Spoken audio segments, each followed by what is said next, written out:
quiet suburbs of a forgotten American town, an old Victorian house stood as a silent witness to a story that blurs the line between a child's imagination and a chilling reality.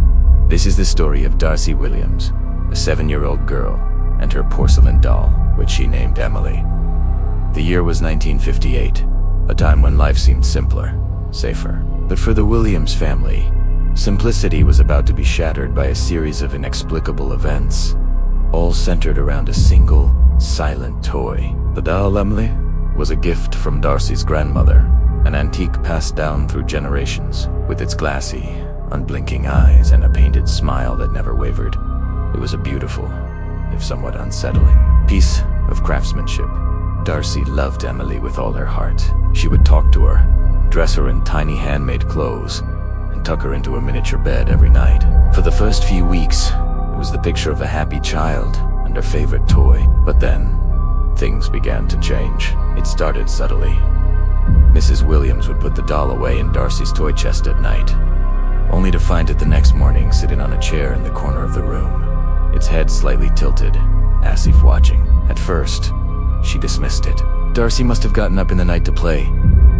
It was a simple, logical explanation, but Darcy swore she hadn't touched Emily after her mother had put her away. The denials were firm, tinged with a confusion that seemed genuine. Then came the sounds, faint, scratching noises from Darcy's room in the dead of night. Mr. Williams, a man of logic and reason, attributed it to mice or the old house settling. He checked for pests, sealed up cracks, and told his wife she was letting her imagination run wild. But the noises continued, often followed by the soft, almost inaudible patter of tiny feet on the wooden floorboards. One evening, the family was gathered in the living room when a sudden thud echoed from upstairs. They rushed to Darcy's room to find it empty. Darcy was downstairs with them. On the floor lay a small, ornate music box, a treasured keepsake from Darcy's grandmother.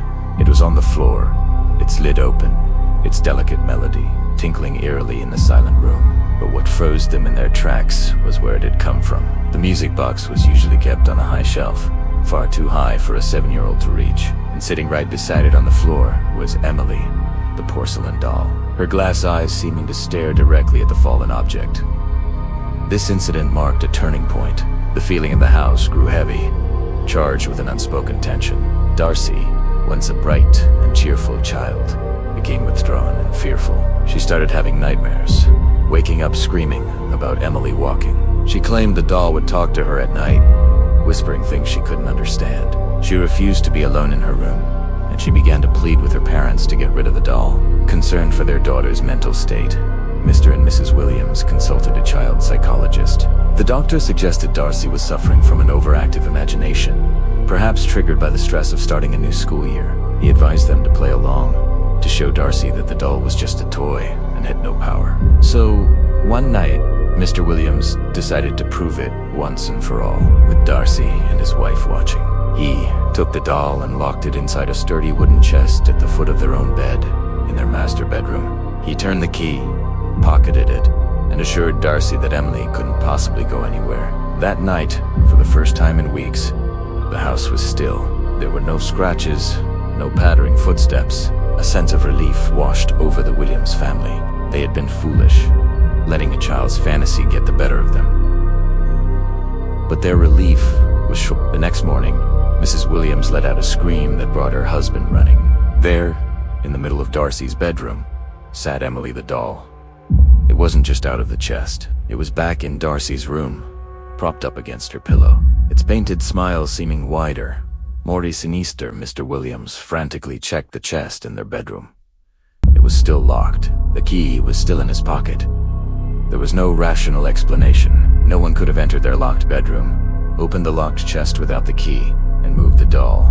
The terror was now real. This was no longer about a child's imagination. Whatever was happening was beyond their comprehension. That same day, Mr. Williams took the doll, drove miles out of town to an old, disused well, and threw it in. He watched as it disappeared into the dark, murky water, feeling a profound sense of finality. Life for the Williams family slowly returned to normal. Darcy's nightmares ceased, and her cheerful demeanor returned. The strange events were never spoken of again, Relegated to a dark chapter they were all too eager to forget, they eventually moved out of the old Victorian house, seeking a fresh start, free from the shadows of their past. Years passed. Darcy grew up, married, and had a child of her own, a little girl named Lily. The story of Emily the doll became a distant, hazy memory, almost like a dream. But some stories refused to stay buried.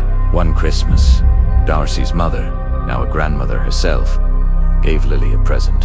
As Lily tore away the wrapping paper, a gasp escaped Darcy's lips.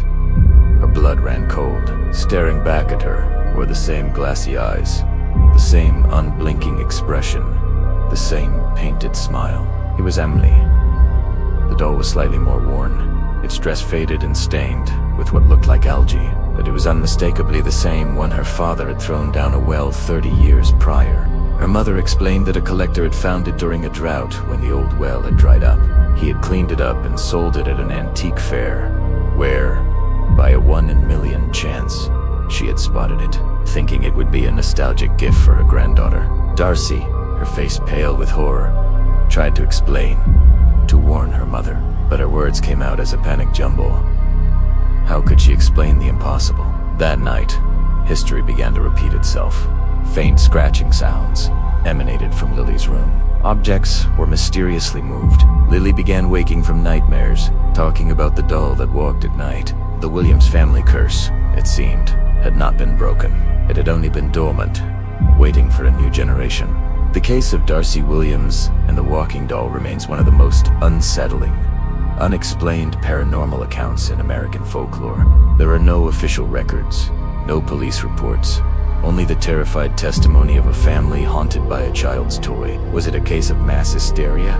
A shared delusion passed from mother to daughter? Or was there something truly malevolent attached to that porcelain figure? An entity that could defy locks, traverse miles and wait decades to continue its haunting. The truth, like the doll itself, may be lost to the darkness of that old well, waiting to be found again. What do you think happened? Let us know your theories in the comments below. Stay curious and stay safe.